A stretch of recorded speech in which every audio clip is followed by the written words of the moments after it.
Brewer Foundation CEO Jack Brewer. And Jack, we're going to be talking about homelessness, crime. We've got a lot to deal with. But first of all, I don't think it makes any scientific sense, this masking in schools, when you think of all the harm it can do. But the hypocrisy is just too much to bear, no?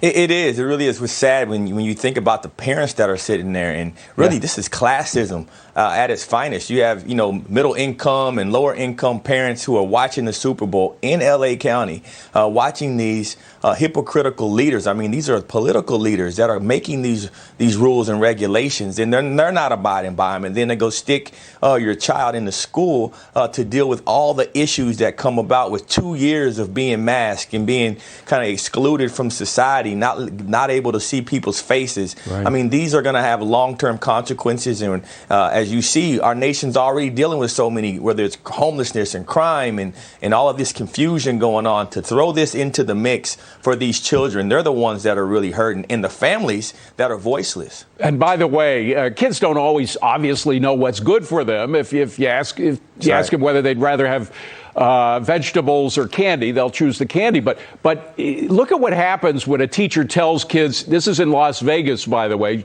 the teacher told them that they don't have to wear masks. Let me just play the tape and get your reaction. Starting tomorrow, we don't have to wear masks anymore.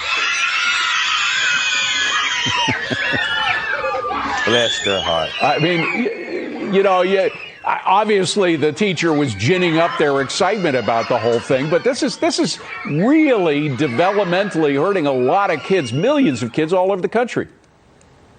It is, and you have a epidemic now with kids that are so low on their reading and math proficiency levels that the odds of them actually catching up and graduating at the reading level they're supposed to be is really unlikely, and that's unfortunate to put that on top of all the other things that we're taking on. So I applaud these kids. I'd be screaming and yelling and having a blast at school too. Me too, absolutely. Well, we just had the mandate taken off of us in New York late last week, and shopping in the weekend was just wonderful. I felt like one of those kids. This administration, by the way, Jack, is always talking about root causes. Whether or not it addresses those root causes is another issue.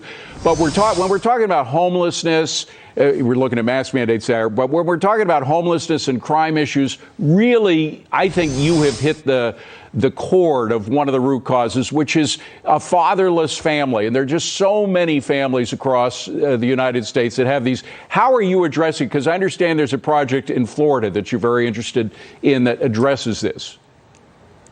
Yeah, I got to tell you, David, God is good, and I'm so honored. I'll actually this week be heading out to the state capitol in Tallahassee in Florida and joining Speaker Sproles, who has courageously proposed a bill to address fatherhood, address issues with our foster care system and all these kids that don't have families or a structure around them, to actually give them hope and give them resources and real options so that they can go on and be productive members of society. I have to tell you, I hope many more states take the lead like Speaker Sproles has done, being you're so courageous to take that fight, because a lot of times you do get bashed when you start talking about fatherhood.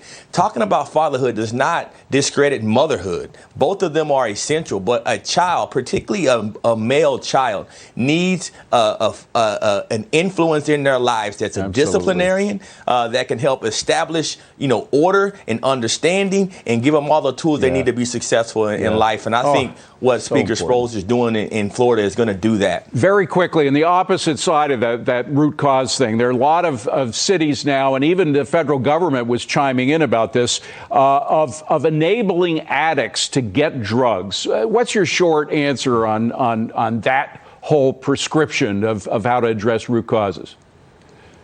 You're appeasing it. You're not rehabbing it. You're doing the whole motto of not holding folks accountable.